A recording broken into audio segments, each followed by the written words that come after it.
Hello hello hello hello everyone. हाँ जी, तो चलिए शुरू करते हैं फोटोसिंथेसिस इन हायर प्लांट्स। बहुत आसान सा चैप्टर है, बहुत मज़ेदार सा चैप्टर है, उसको शुरू करते हैं। सबसे पहले जो जानना है फोटोसिंथेसिस इन प्लांट में, तो जो सन है हमारा वो एनर्जी देता है किसको?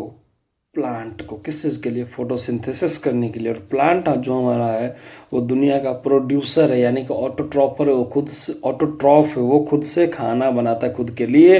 प्लांट को जो फीड करता है वो डायरेक्ट कंज्यूमर कहलाता है, और प्लांट फीडर को जो खाता है वो इनडायरेक्ट कंज्यूमर कहलाता है। फॉर एग्जाम्पल, प्लांट को खाया बकरी तो प्लांट हो गया प्रोड्यूसर, बकरी हो गया तुम्हारा डायरेक्ट कंज्यूमर या प्राइमरी कंज्यूमर, और बकरी को सपोज करो कि खाया लायन तो वो तुम्हारा हो गया सेकेंडरी कंज्यूमर और इनडायरेक्ट कंज्यूमर। तो ऑटोट्रॉफी होता है जो सिंथेसिस करता है क्या चीज़? फूड, सनलाइट को यूज करके। क्लियर है? अब एक लाइन एनसीईआरटी का जो बहुत इंपॉर्टेंट है कि all animals depends on plants either directly और इनडायरेक्टली। इस दुनिया का जितना भी एनिमल है प्लांट पर डायरेक्टली इनडायरेक्टली डिपेंडेंट है। खुद सोच करके देखो ना, जो प्लांट ईटर है, जो प्लांट को खाने वाला है, वो तो ऑब्वियस सी बात है वो प्लांट पर डिपेंडेंट है। और जो बकरे को खा रहा है या जो प्लांट ईटर को खा रहा है, प्लांट को खाने वाले एनिमल को जो दूसरा एनिमल खा रहा है, वो भी तो इनडायरेक्टली प्लांट पर डिपेंडेंट है। कि अगर प्लांट नहीं रहेगा तो प्लांट ईटर एनिमल नहीं रहेगा, और प्लांट ईटर एनिमल नहीं रहेगा तो कहाँ से खा पाएगा? ठीक है। अब अगला लाइन इंपॉर्टेंट हो जाता है कि sunlight is ultimate source of energy on earth and it also drives photosynthesis. सही बात है, इस दुनिया में सनलाइट जो है सो अल्टीमेट सोर्स ऑफ एनर्जी है, और वही फोटोसिंथेसिस को भी करवाता है। फोटोसिंथेसिस के अगर हम जनरल इक्वेशन का बात करें तो होता है 6CO2 + 6H2O। सनलाइट के प्रेजेंस में क्लोरोफिल में बनता है C6H12O6 + 6O2। Again 6CO2 + 6H2O। Sunlight के प्रेजेंस से क्लोरोफिल में बनता है C6H12O6 + 6 ऑक्सीजन। यहाँ पर C6H12O6 हो गया हमारा ग्लूकोज हो गया। अब आते हैं फोटोसिंथेसिस दो कारण से इंपॉर्टेंट है। पहला, एक तो ये खाना बनाता है, दूसरा ऑक्सीजन देता है। अब आते हैं फोटोसिंथेसिस हमारा फिजियोकेमिकल प्रोसेस है जहाँ पर शुरू का रिएक्शन लाइट रिएक्शन होता है। लाइट रिएक्शन का मतलब वो फिजिकल रिएक्शन होता है ज़्यादातर। लाइट रिएक्शन ज़्यादातर क्या होते हैं? फिजिकल रिएक्शन होते हैं।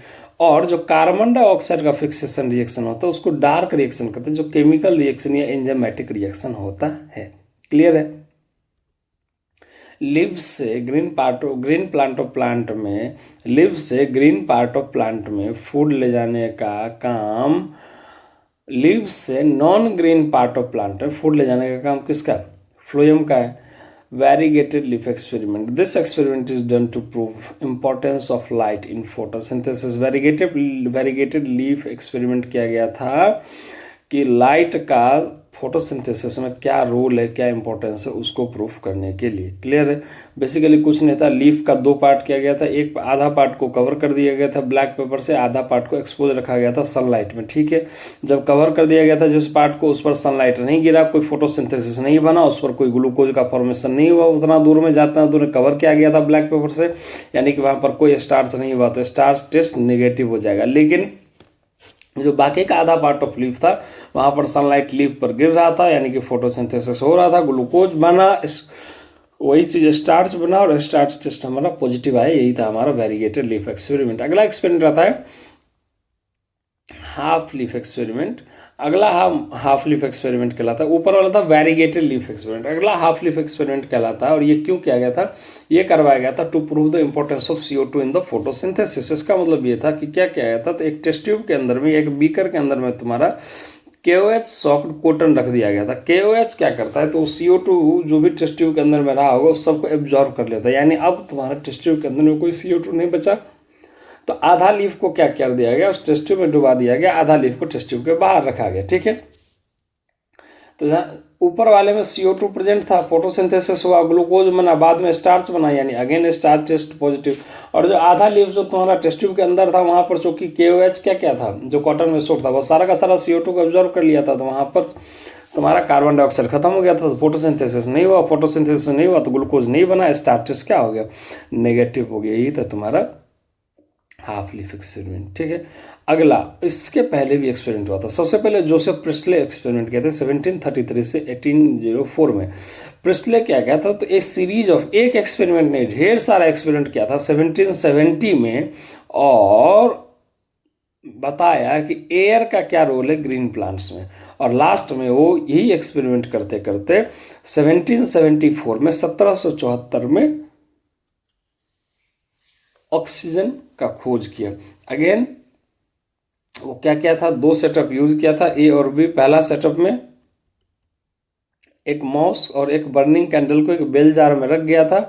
देखा कि थोड़ा देर के बाद माउस यानी कि चूहा क्या हुआ, तो सफोकेट करने लगा, उसका दम घुटने लगा और कैंडल भी बुझ गया। तो प्रिस्टले बोला कि इसमें, इस बेल जार के अंदर में चूहा और ये मोमबत्ती दोनों मिलकर के क्या किया है, एयर को डैमेज किया है, ठीक है। फिर वो क्या किया, दूसरे सेटअप में क्या किया, तो उसी में वो चूहा मोमबत्ती को तो रखा ही जलता हुआ मोमबत्ती को, साथ में एक मिंट प्लांट को भी रख दिया। तो देखा कि मिंट प्लांट को जब रख दिया तो कैंडल भी जलता रहा, चूहा भी जिंदा रहा। तब वो कंटिन्यू किया कि प्लांट क्या करता है, कुछ तो रिस्टोर करता है, उसको अभी पता नहीं था कि क्या चीज़ है। तो बोला कि प्लांट कुछ तो रिस्टोर करता है जो कि बर्निंग कैंडल और चूहा हवा से रिमूव कर दे रहा था, हटा दे रहा था। यह हाइपोथेसिस था किसका, जोसेफ प्रिस्टले का, बेल जार एक्सपेरिमेंट से।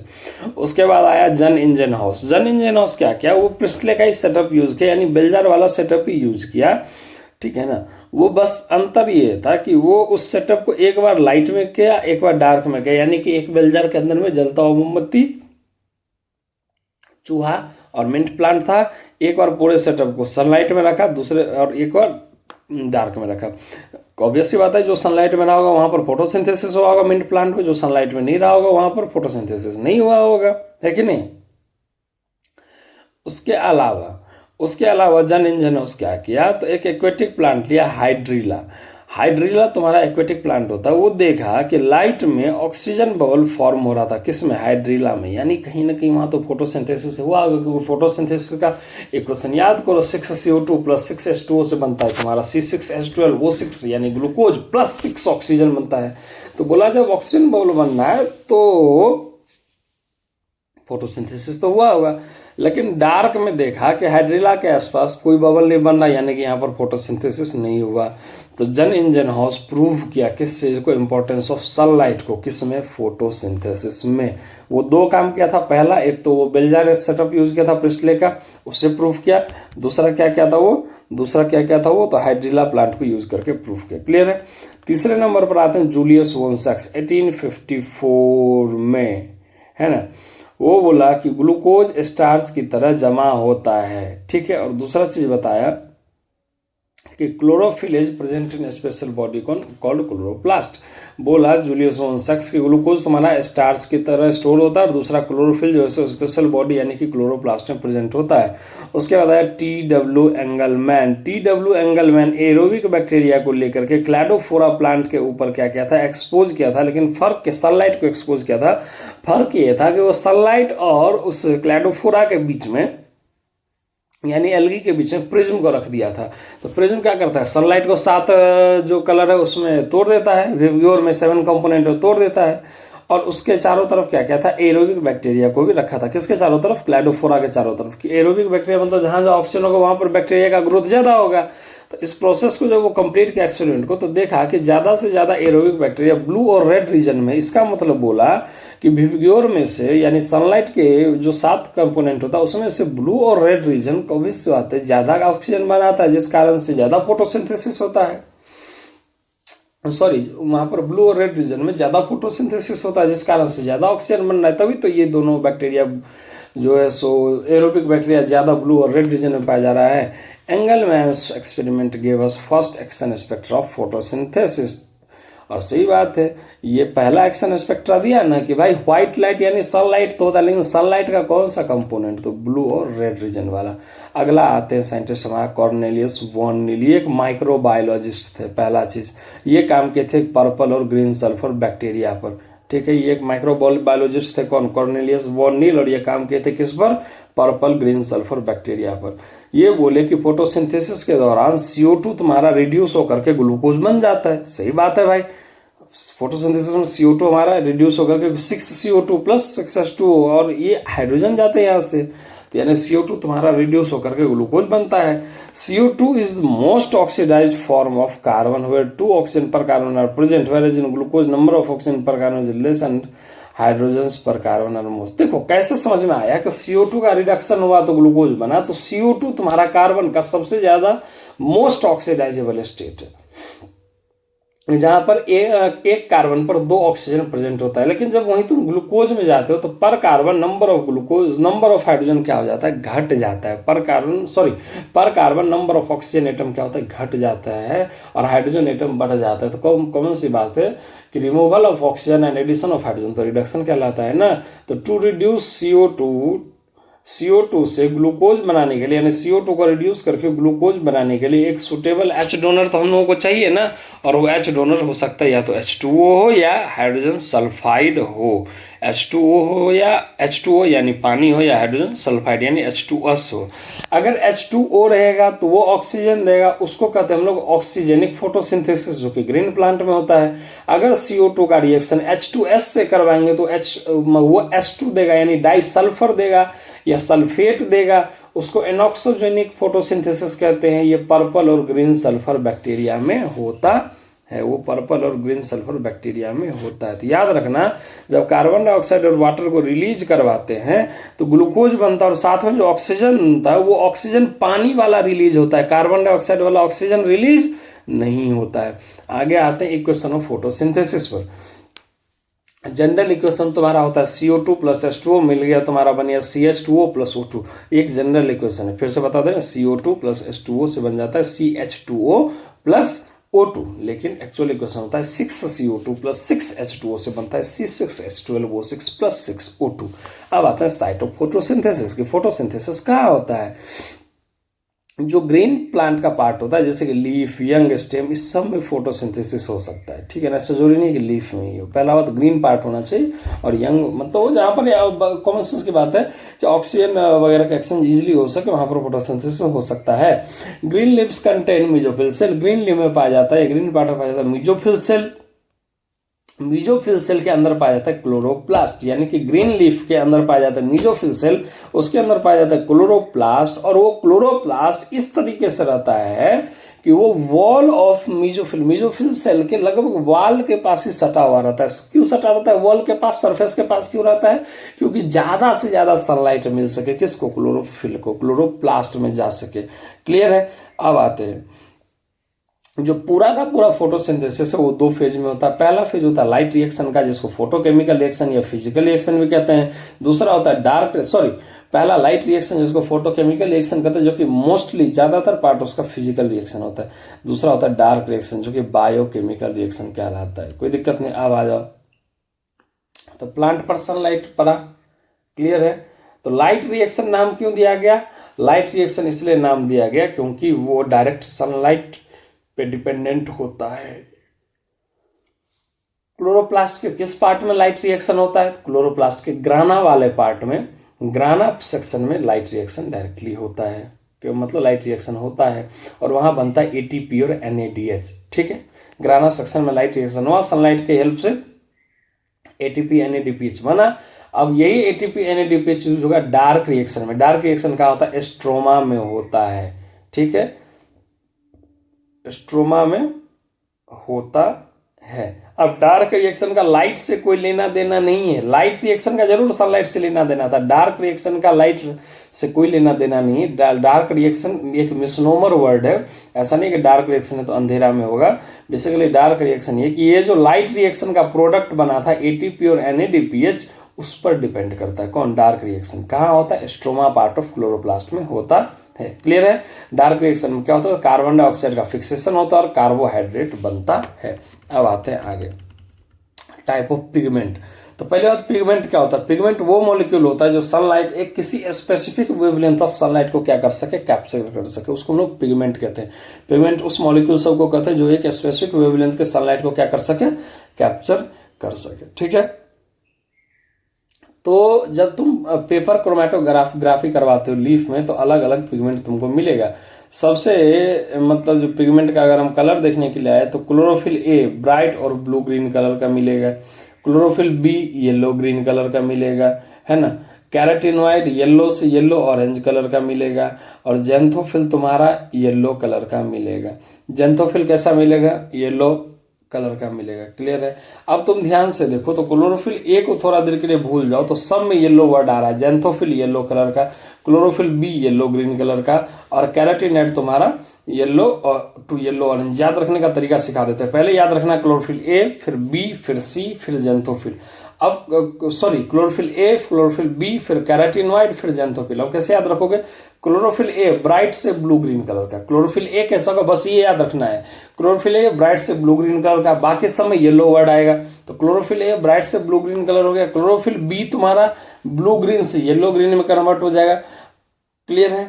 कैरोटीनॉइड तुम्हारा अब येलो से थोड़ा, उसको तो जेंथोफिल तक जाना ही है, पूरा येलो तक जाना है। तो कैरोटीनॉइड तुम्हारा येलो से येलो ऑरेंज कलर का हो जाएगा, और बच गया जेंथोफिल जो आखिरी में येलो कलर। यानी जर्नी शुरू करेंगे ब्राइट और ब्लू ग्रीन से। पहला क्लोरोफिल ए ब्राइट और ब्लू ग्रीन, दूसरा क्लोरोफिल बी येलो ग्रीन, तीसरा carotenoid yellow to yellow orange, चौथा नंबर पर जेंथोफिल हमारा येलो हो गया। अब आते हैं action and absorption spectra. Action spectra क्या होता है कि वो ग्राफ जो बताता है कि अलग अलग रेट ऑफ, अलग अलग वेवलेंथ ऑफ लाइट पर फोटोसिंथेसिस का रेट, यानी अलग अलग वेवलेंथ पर फोटोसिंथेसिस किस स्पीड से होता है उसको कहते हैं एक्शन स्पेक्ट्रम। ठीक है। दूसरा एब्जॉर्प्शन स्पेक्ट्रम। एब्जॉर्प्शन स्पेक्ट्रम बताता है कि ऐसा ग्राफ जो तुमको बोले कि अलग अलग मतलब वेवलेंथ जो है सो कौन सा पिगमेंट कौन कौन सा वेवलेंथ को एब्जॉर्ब कर रहा है, कौन सा पिगमेंट कौन कौन से वेवलेंथ को एब्जॉर्ब कर रहा है, वो तुम्हारा एब्जॉर्प्शन स्पेक्ट्रा। और एक्शन स्पेक्ट्रा हुआ किस किस वेवलेंथ पर फोटोसिंथेसिस का रेट जो कितना ज्यादा होता है, क्लियर, स्पीड कितना ज्यादा होता है। ठीक है। तो क्लोरोफिल ए तुम्हारा चीफ पिगमेंट होता है, मुख्य पिगमेंट होता है, because chlorophyll A maximum light absorb करता है, खास करके किस रीजन में? ब्लू और रेड रीजन में। याद है ना क्लैडोफोरा वाला experiment? Then only the maximum photosynthesis seen कहां पर? ब्लू एंड रेड रीजन में। क्लियर है? बाकी जितना भी पिगमेंट है क्लोरोफिल ए के अलावा, तो क्लोरोफिल ए क्या था? ब्राइट और ब्लू ग्रीन। उसके अलावा सारा पिगमेंट क्लोरोफिल बी, कैरोटीनॉइड और जेंथोफिल, ये जो बाकी का तीनों पिगमेंट है ये तुम्हारा एसेसरी पिगमेंट होते हैं। कौन से पिगमेंट होते हैं? एसेसरी पिगमेंट प्रेजेंट होते हैं। तो सवाल है कि भाई जब एक पिगमेंट क्लोरोफिल ए है ये जो कि चीफ पिगमेंट है, तो एसेसरी पिगमेंट का जरूरत क्यों पड़ा? तो एसेसरी पिगमेंट क्या करता है? अलग अलग वेवलेंथ ऑफ लाइट को एब्जॉर्ब करता है सो दैट कि फोटोसिंथेसिस आसानी से हो सके। देखो क्लोरोफिल ए तो अपने कैपेसिटी वाले जो स्पेसिफिक वेवलेंथ है उसी को ऑब्जर्व करेगा, बाकी अलग अलग वेवलेंथ तो बर्बाद हो जाता सनलाइट को। तो बाकी का सारा एसेसरी पिगमेंट में क्या करता है? सनलाइट के, उसी सनलाइट के अलग अलग कंपोनेंट ऑफ जो लाइट है, अलग अलग वेवलेंथ ऑफ लाइट वालों को क्या कर लेता है? ऑब्जर्व करता है, और वो सारा एनर्जी अगेन किसको दे देता है? क्लोरोफिल ए को। उससे क्या होता है? क्लोरोफिल ए का एफिशिएंसी बढ़ जाता है, यानी उसको हेल्प कर देता है। क्लियर है? In sense of high light intensity, ये अगेन सब लोग क्या करता है? जब काफी ज्यादा लाइट इंटेंसिटी होता है तो ये सब क्या कर लेता है? ये सब चूंकि अलग अलग वेवलेंथ को अलग अलग पिगमेंट एब्जॉर्व करता है, उस कारण से क्लोरोफिल ए हमारा फोटो ऑक्सीडेशन होने से बच जाता है। तो एसेसरी पिगमेंट का दो काम हो गया। पहला काम क्या हो गया?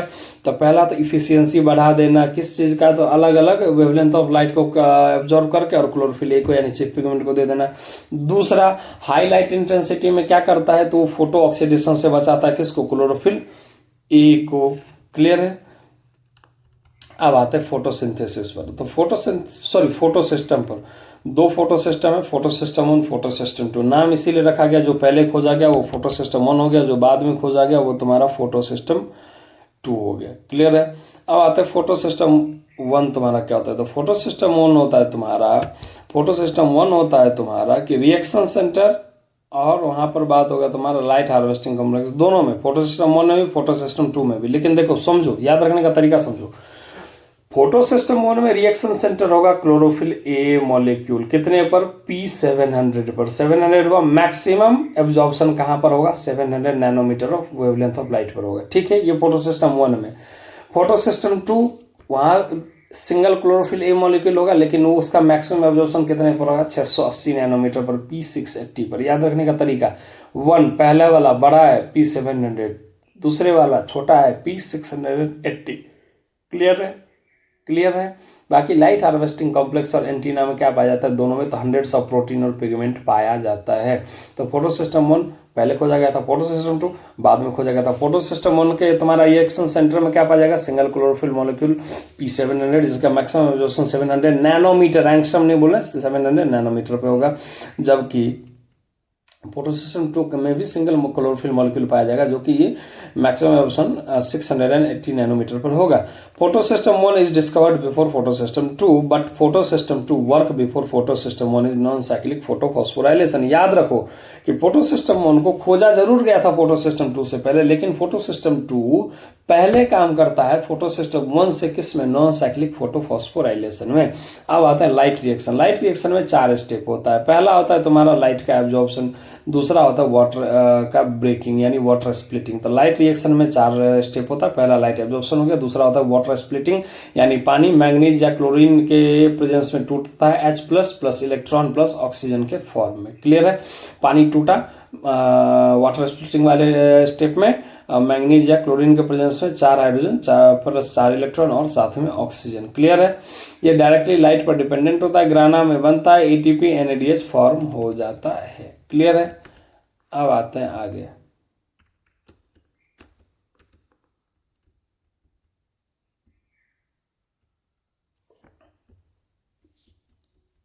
तो पहला हो गया तुम्हारा लाइट एब्जॉर्प्शन, दूसरा हो गया वाटर स्प्लिटिंग, तीसरा हो गया तुम्हारा ऑक्सीजन का ऑक्सीजन का इवोल्यूशन। वाटर टूटा तो बना था ना, 4 hydrogen plus 4 electron plus O2 यानी ऑक्सीजन इवॉल्व हुआ।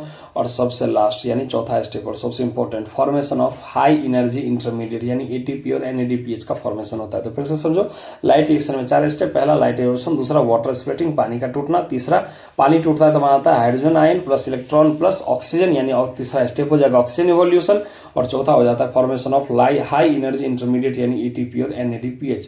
अब आते हैं सबसे पहले नॉन साइक्लिक फोटोफॉस्फोराइलेशन में। किसमें आता है, नॉन साइक्लिक फोटोफॉस्फोराइलेशन में आते हैं। तो नॉन साइक्लिक फोटोफॉस्फोराइलेशन में क्या होता है समझो, एक ही बार हम स्टेप वाइज समझ लो तो हो जाएगा तुम्हारा काम रेडी। तो नॉन साइक्लिक फोटोफॉस्फोराइलेशन, तो नॉन साइक्लिक है यानी एनर्जी का सोर्स क्या होगा, नाम ही है फोटोफॉस्फोराइलेशन। नॉन साइक्लिक मतलब एक चेन में होगा, कोई साइक्लिक में नहीं होगा, पहला चीज। दूसरा, फोटो यानी सोर्स ऑफ एनर्जी लाइट होगा, और फॉस्फोराइलेशन यानी फॉस्फेट जुड़ेगा तो ADP से एडिनोसिन डाइफॉस्फेट से एडिनोसिन ट्राइफॉस्फेट यानी ADP से ATP बनेगा, इसीलिए काम नाम पड़ा non cyclic photophosphorylation. Electrons ejected from chlorophyll A molecule, chlorophyll A molecule से इलेक्ट्रॉन इजेक्ट होगा और वापस आएगा, यानी ये एक साइकिल नहीं बनाएगा, एक जेड अल्फाबेट यानी जेड स्कीम बनाता है, जहां पर इलेक्ट्रॉन एक ऑर्डर में रिएक्शन रिडॉक्स पोटेंशियल के अकॉर्डिंग अपने ऑर्डर में इलेक्ट्रॉन जाता है। रिडॉक्स पोटेंशियल क्या होता है कि किसका कितना औकात है इलेक्ट्रॉन को गेन करना, इसी को हम लोग जेड स्कीम बोलते हैं। बेसिकली उसका जो शेप बनता है वो जेड शेप का बनता है नॉन साइक्लिक का। ठीक है, अब आते हैं आगे, क्या क्या जेड स्कीम का फीचर है तो समझो। सबसे पहले क्या बोले थे कि PS1 खोजा पहले गया था, लेकिन नॉन साइक्लिक में PS2 काम पहले करता है। तो PS2 लाइट एनर्जी एब्जॉर्ब करेगा, कितने का, तो 680 नैनोमीटर का। वहां से इलेक्ट्रॉन एक्साइट होगा, पहुंचेगा इलेक्ट्रॉन एक्सेप्टर के पास। क्लियर है? वो इलेक्ट्रॉन चला जाएगा NADP प्लस और वापस आकर के PS2 के पास नहीं आएगा। तो PS2 के पास अगर नहीं आएगा तो PS2 तुम्हारा क्या हो जाएगा, तुम्हारा इलेक्ट्रॉन डिफिशियंट हो जाएगा। अरे हाँ या ना, बेसिकली क्या हो, फोटो सिस्टम 2 680 नैनोमीटर वेवलेंथ जो उसका आप P680 बोलते हैं, वो वहां पर एब्जॉर्ब किया लाइट को, इलेक्ट्रॉन एक्साइट हो गया, चला गया इलेक्ट्रॉन एक्सेप्टर के पास। इलेक्ट्रॉन एक्सेप्टर से इलेक्ट्रॉन चला जाएगा NADP प्लस के पास, यानी इलेक्ट्रॉन घूम के तो आया नहीं PS2 के पास, तो PS2 तब इलेक्ट्रॉन की कमी वाला हो जाएगा। तब वहां पर क्या होता है, वाटर का फोटोलाइसिस होता है, जिसको लाइट रिएक्शन का पार्ट कहते हैं। तो याद है ना, H plus electron plus oxygen, तो वो जो इलेक्ट्रॉन होता है वो फोटो सिस्टम 2 को दिया जाता है, क्योंकि फोटो सिस्टम 2 क्या हो गया था, इलेक्ट्रॉन डिफिशियंट हो गया था। ठीक है, अब इलेक्ट्रॉन चला, उसके बाद आगे कैरी किया जाता है इलेक्ट्रॉन कैरियर के पास। कैरियर में कौन सा, साइटोक्रोम के पास। किसके अकॉर्डिंग? पोटेंशियल ग्रेडियंट के अकॉर्डिंग। अब साइटोक्रोम किसका बना होता है जनरली? साइटोक्रोम जनरली बना होता है आयरन और कॉपर का। तो चूंकि आयरन और कॉपर का अलग अलग ऑक्सीडाइजेशन स्टेट होता है, तो इसीलिए ये सब गुड इलेक्ट्रॉन ट्रांसपोर्टर होता है। तो इलेक्ट्रॉन सबसे पहले समझो, इलेक्ट्रॉन सबसे पहले फोटो सिस्टम 2 से रिलीज हुआ, चला गया तुम्हारा NAD, मतलब इलेक्ट्रॉन कैरियर के पास, वहां से चला गया NADP+ के पास, वहां से चला जाएगा तुम्हारा साइटोक्रोम्स के पास। अब साइटोक्रोम से इलेक्ट्रॉन चला जाता है PS1 में, और PS2 में जो इलेक्ट्रॉन की कमी हुई थी वो स्प्लिटिंग ऑफ वाटर, जो second step of light reaction है, वहां से पूरा कर दिया गया था। अब इलेक्ट्रॉन चला जाता है फोटो सिस्टम 1 में, और जो कि फोटो सिस्टम 1 ऑलरेडी तुम्हारा 700 नैनोमीटर का लाइट एब्जॉर्व करके ये एक्साइट हो जाता है। और तो क्या होता है कि फोटो सिस्टम 1 में जब 700 नैनोमीटर का लाइट मिलेगा तो उसका भी इलेक्ट्रॉन जो है सो चला जाएगा, उसका भी इलेक्ट्रॉन चला जाएगा। लेकिन उसका इलेक्ट्रॉन जाने से PS1 में इलेक्ट्रॉन का डिफिशियंसी तो होगा नहीं, क्योंकि PS1 में तो PS2 वाला इलेक्ट्रॉन तो आ ही रहा था, क्लियर है। और PS1 का जो फाइनल इलेक्ट्रॉन है वो चला जाता है NADP+ में, इलेक्ट्रॉन कैरियर के थ्रू बना लेता है NADPH। एक बार फिर से रिपीट कर देते, शुरू से समझो। फोटो सिस्टम 2 पर सनलाइट पड़ा, वहां से इलेक्ट्रॉन जाएगा तुम्हारा इलेक्ट्रॉन कैरियर के पास, वहां से इलेक्ट्रॉन जाएगा इलेक्ट्रॉन एक्सेप्टर के पास, वहां से इलेक्ट्रॉन जाएगा तुम्हारा NADP+, फिर वहां से जाएगा साइटोक्रोम यानी इलेक्ट्रॉन कैरियर के पास, और वहां से इलेक्ट्रॉन चला जाएगा फोटो सिस्टम 1 के पास। अब फोटो सिस्टम 1 के पास तो सर एक्स्ट्रा इलेक्ट्रॉन हो गया? नहीं, क्योंकि फोटो सिस्टम 1 को जब 700 नैनोमीटर का लाइट मिलता है तो वो अपना इलेक्ट्रॉन क्या करता है, उसका भी इलेक्ट्रॉन एक्साइट होकर के कहाँ चला गया रहता है, तो NADP+ से NADPH बनाने में। तो यानी कि फोटो सिस्टम 1 जो अपना इलेक्ट्रॉन दिया उसका भरपाई हो गया फोटो सिस्टम 2 से जो इलेक्ट्रॉन आया था। अब फोटो सिस्टम 2 में जो इलेक्ट्रॉन का कमी हो गया था उसका भरपाई होता है लाइट रिएक्शन के second step splitting of water से भरपाई होता है। ये ओवरऑल है तुम्हारा नॉन साइक्लिक फोटोफॉस्फोराइलेशन, यानी जिसको तुम लोग जेड स्कीम का नाम देते हो। अगला है तुम्हारा साइक्लिक फोटोफॉस्फोराइलेशन। साइक्लिक फोटोफॉस्फोराइलेशन में याद रखना सिर्फ और सिर्फ PS1 इन्वॉल्व होते हैं, इलेक्ट्रॉन घूम करके PS1 के पास ही चला आता है। ये कहाँ होता है? स्ट्रोमा लेमेला में होता है। तो होने के लिए क्या जरूरत है? सबसे पहला कंडीशन जरूरत है कि PS2 का तुम्हारा पीक होता है 680 नैनोमीटर पर पीक वेवलेंथ, तो यहाँ पर तो सिर्फ PS1 इन्वॉल्व है, तो यानी कि वेवलेंथ ऑफ लाइट 680 नैनोमीटर से ज़्यादा होना चाहिए साइक्लिक होने के लिए, पहला चीज़। तब जाकर के P700 तुम्हारा एक्टिवेट होगा और साइक्लिक फोटोफॉस्फोराइलेशन होगा। इलेक्ट्रॉन जाएगा PS1 से इलेक्ट्रॉन एक्सेप्टर के पास, वहां से जाएगा फिर वो इलेक्ट्रॉन कैरियर के पास, वहां बनाएगा ATP, और वापस वो इलेक्ट्रॉन तुम्हारा चला आता है किसके पास? PS1 के पास। इसको कहते हैं साइक्लिक फोटोफॉस्फोराइलेशन। याद रख लेना, एक बार फिर से रिपीट कर देते हैं नॉन साइक्लिक और साइक्लिक में क्या डिफरेंस है। तो नॉन साइक्लिक में दोनों PS1 PS2 इन्वॉल्व होता है, साइक्लिक में सिर्फ PS1 इन्वॉल्व होता है। नॉन साइक्लिक में वाटर स्प्लिटिंग होता है और ऑक्सीजन भी इवॉल्व होता है, जबकि साइक्लिक में जैसे कोई वाटर का स्प्लिटिंग नहीं होता है, क्लियर है। नॉन साइक्लिक में ATP और NADPH दोनों बनता है, जहां पर ATP PS2 और PS1 के बीच में बनता है, और NADPH तुम्हारा लास्ट में जो PS1 से इलेक्ट्रॉन गया रहता है यानी टर्मिनल इलेक्ट्रॉन एक्सेप्टर के पास तुम्हारा NADPH बनता है। जबकि साइक्लिक फोटोफॉस्फोराइलेशन में सिर्फ और सिर्फ ATP बनता है, NADP रिडक्टेज वहां पर होता ही नहीं है, तो NADPH नहीं बनता है, क्लियर है। फिर भी तुम लोग अगर कहोगे तो हम साइक्लिक और नॉन साइक्लिक का एक छोटू सा डायग्राम बना करके दे देंगे, वो एक लाइन में तुम्हारा क्लियर हो जाएगा।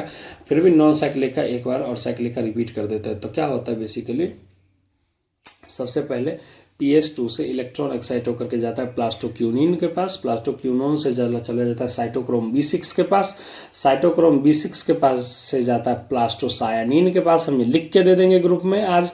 वो जाता वहाँ से इलेक्ट्रॉन तुम्हारा प्लास्टोसाइनिन से PS1 के पास, फिर वहाँ से फेरिडॉक्सिन से NADP रिडक्टेज के पास, ठीक है ना। तो यहाँ पर PS2 से PS1 में बनता है तुम्हारा ATP, और जो तुम्हारा फेरिडॉक्सिन NADP रिडक्टेज था वहाँ इलेक्ट्रॉन जब जाता है तो वहाँ पर बन जाता है तुम्हारा NADPH। जबकि साइक्लिक में PS1 से फेरिडॉक्सिन से प्लास्टोक्यूनोन से साइटोक्रोम B6 से प्लास्टोसाइनिन, और प्लास्टोसाइनिन से घूम करके PS1 के पास। तो चूंकि यहाँ पर NADP रिडक्टेज हुआ नहीं, तो इस कारण से यहाँ सिर्फ और सिर्फ ATP बनता है किसमें? साइक्लिक फोटोफॉस्फोराइलेशन में। अगला है तुम्हारा केमी ऑस्मोटिक हाइपोथेसिस यानी इलेक्ट्रॉन ट्रांसपोर्ट सिस्टम। ये दिया गया था पीटर मिचेल के द्वारा। किसके द्वारा दिया गया था? पीटर मिचेल के द्वारा दिया गया था। तो अब समझो क्या चीज़ है। तो सबसे पहले ये केमी ऑस्मोटिक हाइपोथेसिस के लिए we need to create a proton gradient बनाना पड़ेगा। किसके बीच में? तो थैलाक्वाइड के अंदर का स्पेस यानी थैलाक्वाइड का ल्यूमेन और स्ट्रोमा के बीच में। वो ग्रेडियंट कैसे बनेगा तो अब समझो। ग्रेडियंट का मतलब होता है कि कहीं ना कहीं दोनों में से, यानी या तो थायराइड ल्यूमेन या स्ट्रोमा में, दोनों में एक जगह पर प्रोटॉन का कंसंट्रेशन ज़्यादा रह रहा होगा। क्लियर है? तो अब समझो ये प्रोटॉन ग्रेडियंट बनता कैसे है। तो जो PS2 प्रेजेंट होता है तुम्हारा इनर साइड ऑफ थैलाकोइड ल्यूमन में, तो PS2 के पास याद करो स्प्लिटिंग ऑफ वाटर हो रहा था, तो H+ आयन फॉर्म हो रहा था जो कि थैलाकोइड के ल्यूमन में जमा होता चला गया। उसी तरीके से प्लास्टोक्यूनोन का बात आया था। प्लास्टोक्यूनोन के पास यानी PS2 अपना इलेक्ट्रॉन किसको दे रहा था? प्लास्टोक्यूनोन को ही तो दे रहा था ना पहले। तो प्लास्टोक्यूनोन तुम्हारा हाइड्रोजन का कैरियर है, तो जब ये इलेक्ट्रॉन को आगे ले जा रहा होता है कौन? प्लास्टोक्यूनोन, ये क्या करता है तो स्ट्रोमा से H+ आयन को ले लेता है। तो पहली बात स्ट्रोमा में थैलाकोइड के ल्यूमेन में सबसे पहले तो स्प्लिटिंग ऑफ वाटर के वजह से हाइड्रोजन आयन जमा हो रहा था।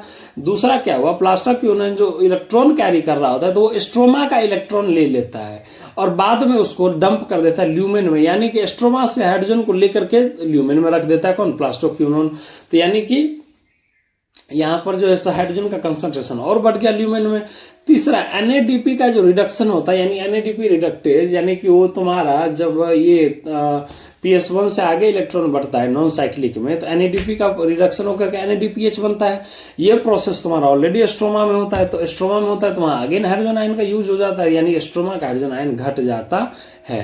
तो अब क्या हुआ, इन तीनों को ऐसा, पहला ये तुम्हारा सबसे पहले स्प्लिटिंग ऑफ वाटर, दूसरा ये प्लास्टोक्यूनोन का इलेक्ट्रॉन कैरिंग, और तीसरा NADP रिडक्शन। इस तीनों के कारण क्या हुआ तो ल्यूमन में H+ का कंसंट्रेशन बढ़ गया, स्ट्रोमा में H+ का कंसंट्रेशन घट गया। अब H+ जो है सो CF0 पार्टिकल के थ्रू मूव करता है कहाँ? ल्यूमन से स्ट्रोमा, और वो चला जाता है CF1 के पास, यानी H+ CF0 से जाएगा CF1 के पास। तो चूंकि H+ का स्पीड काफ़ी ज़्यादा होता है तो एक प्रोटोन मतलब एक काफ़ी बड़ा फोर्स जनरेट होता है उस स्पीड ऑफ H+ के कारण। उस फोर्स को कहते हैं प्रोटोन मोटिव फोर्स, यानी PMF, जो कि CF1 मॉलिक्यूल के कन्फिग्रेशन को क्या कर देता है? चेंज कर देता है। CF1 मॉलिक्यूल के कन्फिग्रेशन को क्या कर देता है? चेंज कर देता है, जिससे तुम्हारा क्या बन जाता है? तुम्हारा ATP बन जाता है। क्या बन जाता है? तुम्हारा ATP। क्यों, क्या हुआ था? तो अंदर में थैलाकोइड के ल्यूमेन में H+ कंसंट्रेशन ज़्यादा था, स्ट्रोमा में H+ का कंसंट्रेशन कम था। तो तेजी से स्पीड से जब वो बाहर आना शुरू कर गया CF0 को थ्रू, जैसे CF1 में आता है तो वहाँ पर एक प्रोटोन मोटिव फोर्स जनरेट होता है, और प्रोटोन मोटिव फोर्स क्या करता है? तुम्हारा कन्फिग्रेशन ही चेंज कर देता है, किसका? CF1 का, और वहाँ से ATP तुम्हारा बन जाता है। क्लियर है?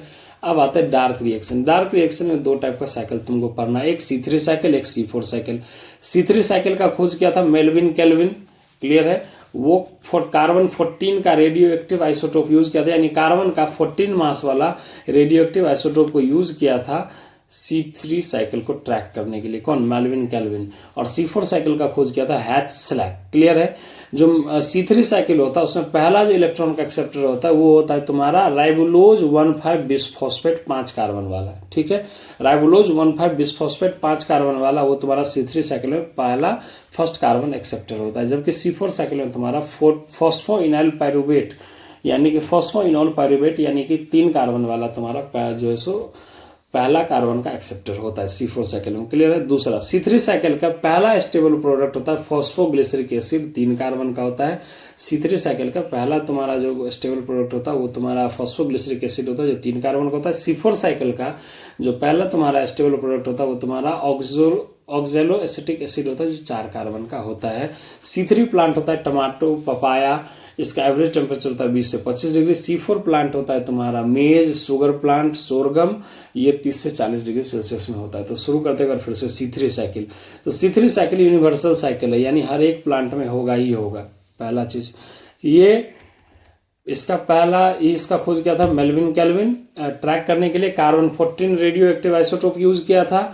अगला पहला कार्बन एक्सेप्टर होता है इसमें राइबोलोज 1,5 बिसफॉस्फेट, जो 5 कार्बन वाला होता है। इसका पहला स्टेबल प्रोडक्ट होता है फॉस्फोग्लिसरिक एसिड, जो तुम PGA बोलते हैं, ये तुम्हारा 3 कार्बन का होता है। एग्जाम्पल है टोमेटो, पपाया, एवरेज टेम्परेचर है 20 से 25 degree Celsius. C3 cycle universal cycle है, सारे ग्रीन प्लांट में होता है, 3 स्टेप में होता है। पहला कार्बोक्सिलेशन सबसे ज्यादा क्रूशियल स्टेप में है। कार्बोक्सिलेशन क्या करता है तो राइबोलोज बिसफॉस्फेट, यानी बताए थे राइबोलोज 1,5 बिसफॉस्फेट कार्बन डाइऑक्साइड वहां जाकर के जुड़ता है रूबिस्को एंजाइम के थ्रू। क्लियर है? पहला हो गया कार्बोक्सिलेशन, इसलिए कहते हैं। दूसरा होता है रिडक्शन, यहाँ पर कार्बन डाइऑक्साइड रिड्यूस होकर के कार्बोहाइड्रेट बनता है।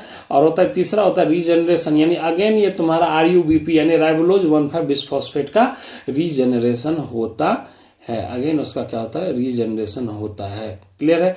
तो राइबोलोज 1,5 बिस्फॉस्फेट से क्या होता है कि एक्चुअली समझो C3 साइकिल में राइबोलोज 1,5 बिस्फॉस्फेट के पास एटमॉस्फेरिक CO2 आया और वो आकर के फिक्स हो गया और 6 कार्बन का एक पहला अनस्टेबल प्रोडक्ट बना दिया। ठीक है।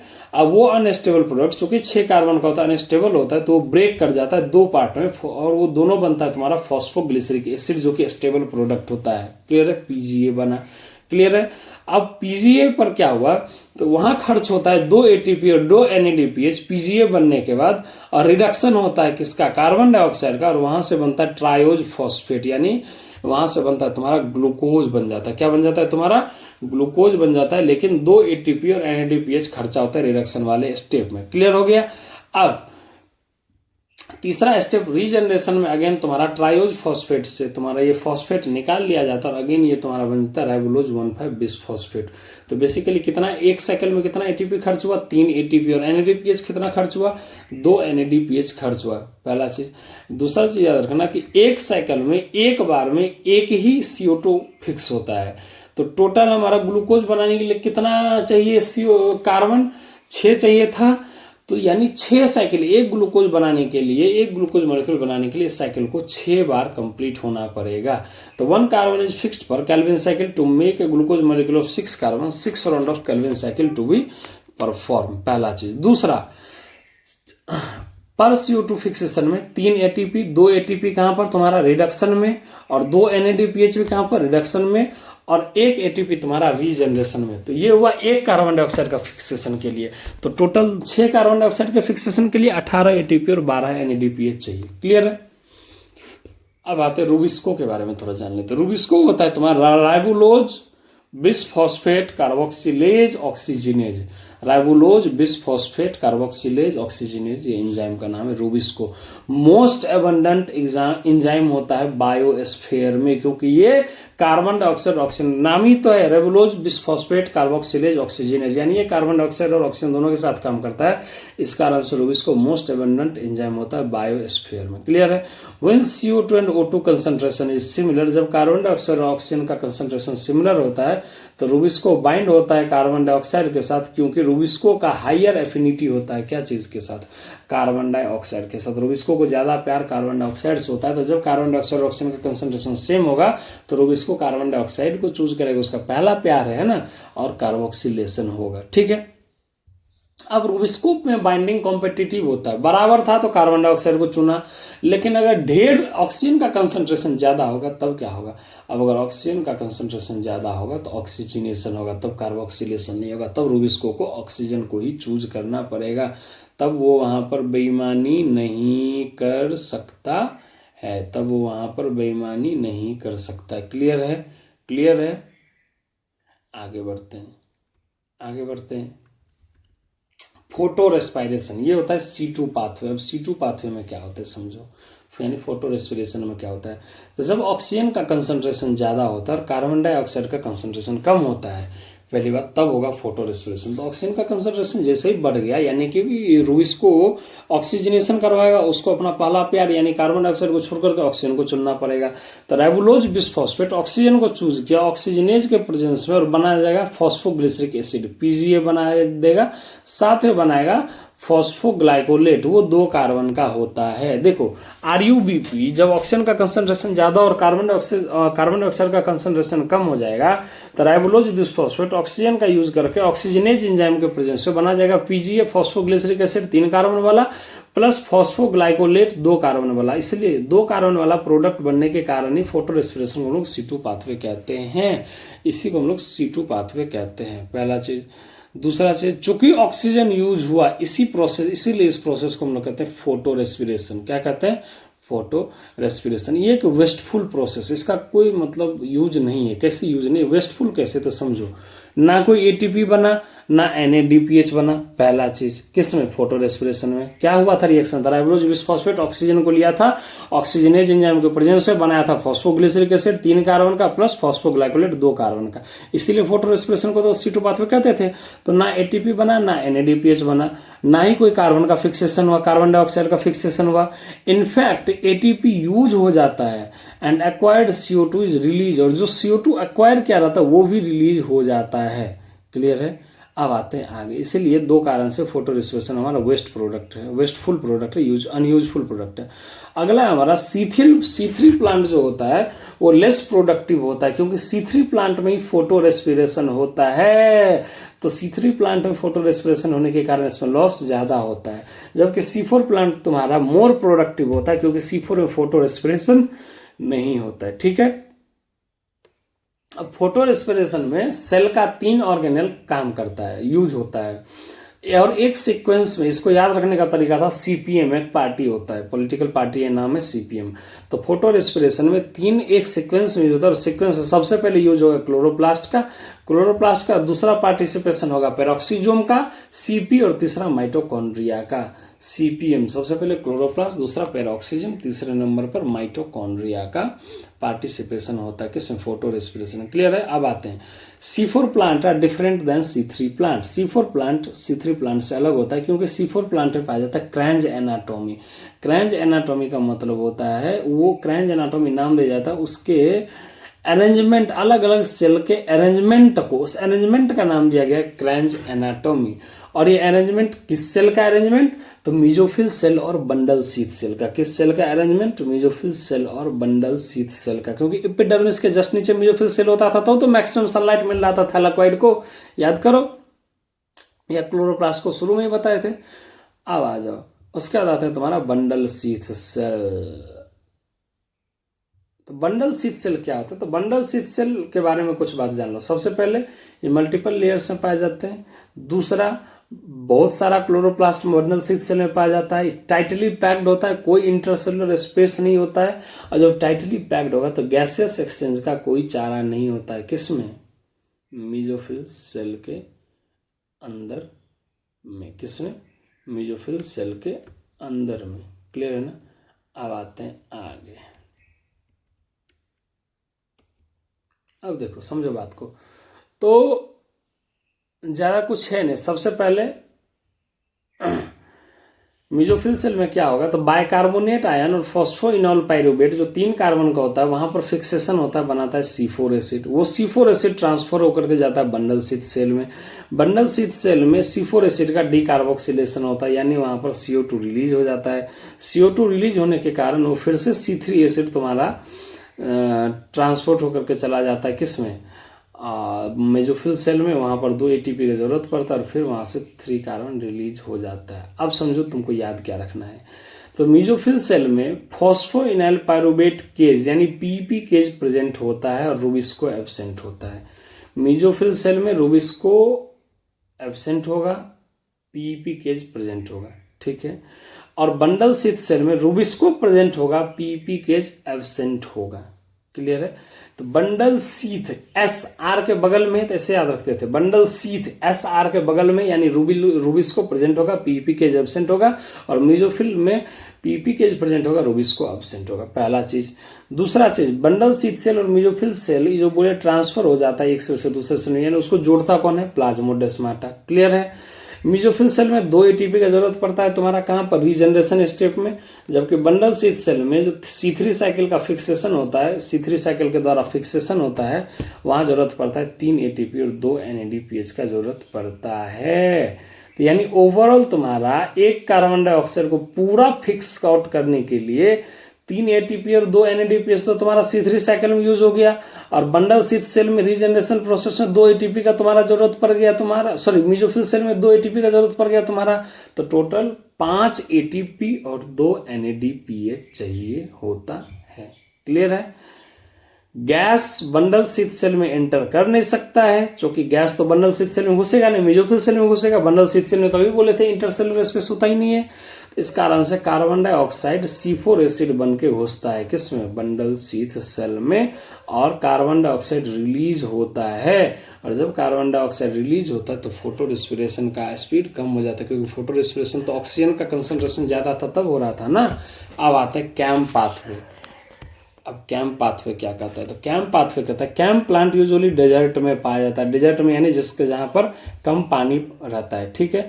और उसका एस्टोमाटा नॉर्मल एस्टोमाटा से बहुत अलग तरीके का बिहेवियर करता है। तो पहला कैम प्लांट पाया जाता है। तुम्हारा कैम का मतलब क्या होता है, crassulacean acid metabolism, crassulacean acid metabolism, crassulacean acid metabolism CAM plant ये डेजर्ट में पाया जाता है, लो मतलब पानी वाले एरिया में।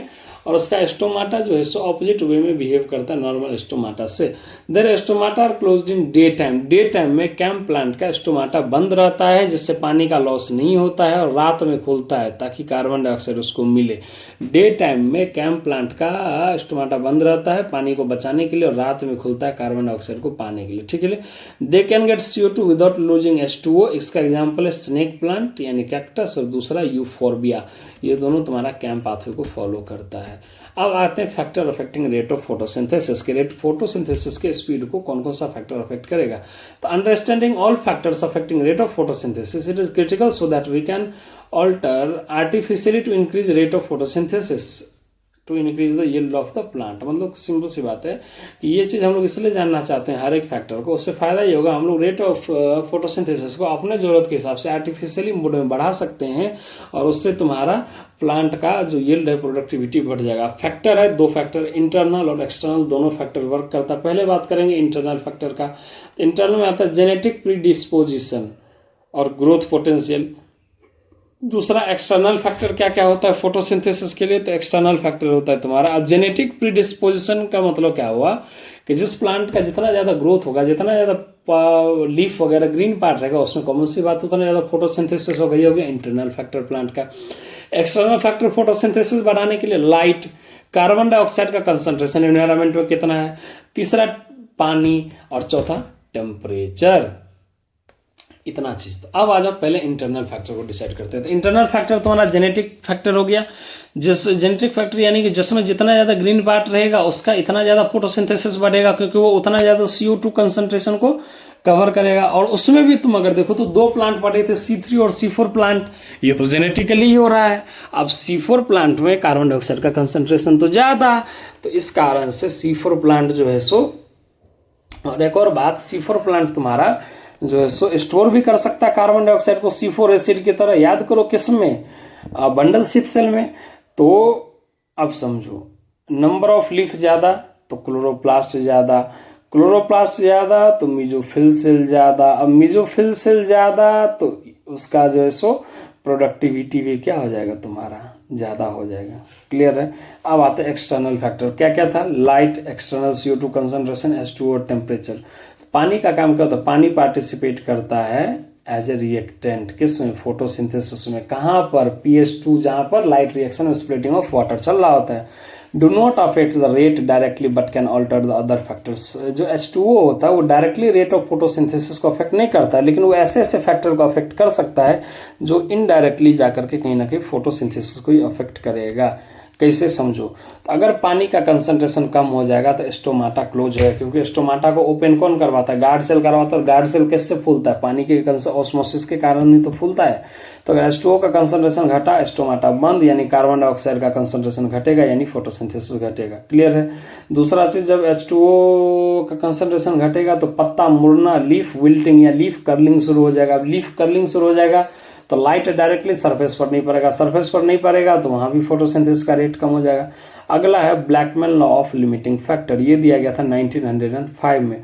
बोल रहा है कि if a chemical reaction depend on multiple factor, यानी अगर कोई केमिकल रिएक्शन मल्टीपल फैक्टर पर डिपेंड करता है तो then the factor whose quantity is suboptimally, वो फैक्टर जो सबसे कम होगा वो तुम्हारा रेट को डायरेक्टली डिटरमाइन करेगा। सही बात है। बोल रहा है कि अगर कोई केमिकल रिएक्शन तुम्हारा मल्टीपल फैक्टर पर डिपेंड करता है तो जो मल्टीपल फैक्टर में से मान लो 3 या 4 फैक्टर है, अब कोई एक फैक्टर जो सबसे कम है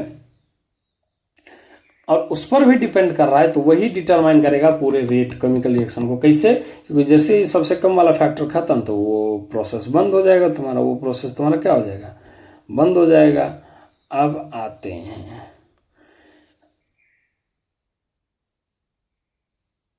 अगला।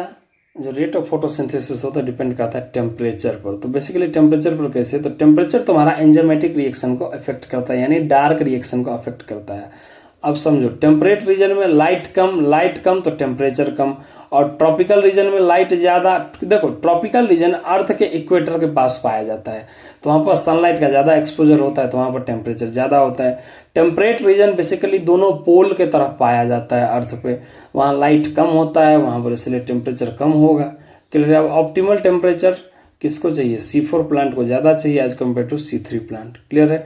Light further has many feature. क्या क्या फीचर है वह लाइट का, तो पहला quality of light, photosynthetically active radiation of visible region PAR is vital for photosynthesis. सारे लाइट में फोटोसिंथेसिस नहीं हो सकता, उसके लिए फोटोसिंथेटिकली एक्टिव रीजन कितना चाहिए, यानी पार रेडिएशन कितना चाहिए, वो होता है, उसका रेंज होता है 400 से 700 नैनोमीटर, वो जरूरत होता है, पहला चीज। दूसरा, ड्यूरेशन ऑफ सनलाइट, कितना ज्यादा देर तक सनलाइट प्लांट को मिल रहा है उतना ज्यादा फूड का प्रोडक्शन हो जाता है। लेकिन उस वहां पर एक लिमिट के बाद बेसिकली होता क्या है, तो इंटेंसिटी का हम लोग बात किए थे, सनलाइट की इंटेंसिटी का, तो डायरेक्टली प्रोपोर्शनल होता है रेट, क्या, फोटोसिंथेसिस इंटेंसिटी ऑफ सनलाइट का डायरेक्टली प्रोपोर्शनल होता है, लेकिन एक जगह जाकर के वो लिमिटिंग हो जाता है, उसके बाद तुम्हारा कोई फर्क नहीं पड़ेगा किस पर,